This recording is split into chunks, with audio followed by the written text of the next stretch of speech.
வணக்கம். ஆத்திச்சூடியை உலகறியச் செய்வோம். அறம் செய்ய விரும்பு. நீ தருமத்தை அல்லது கடமையைச் செய்ய ஆவல் கொள். ஆறுவது சினம். கோபம் தணிக்கப்பட வேண்டியதாகும். இயல்வது கரவேல். உன்னால் கொடுக்கக்கூடிய பொருளை யாசிப்பவருக்கு ஒளிக்காது கொடு. ஈவது விலக்கேல். ஒருவர் மற்றவருக்கு கொடுப்பதை வேண்டாம் என்று தடுக்காதே. உடையது விளம்பேல். உன்னிடத்திலுள்ள பொருளை அல்லது ரகசியங்களை பிறர் அறியுமாறு சொல்லாதே. ஊக்கமது கைவிடேல். எப்போதும் முயற்சியை கைவிடக் கூடாது.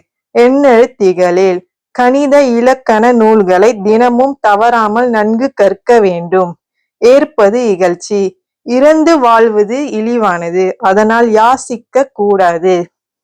ஐயமிட்டு உண். யாசிப்பவர் கட்கு பிச்சையிட்டு பிறகு உண்ண வேண்டும். ஒப்புர ஒழுகு.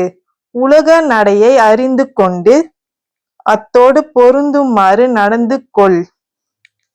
ஓதுவது ஒழியேல். நல்ல நூல்களை எப்பொழுதும் படித்துக் கொண்டே இரு.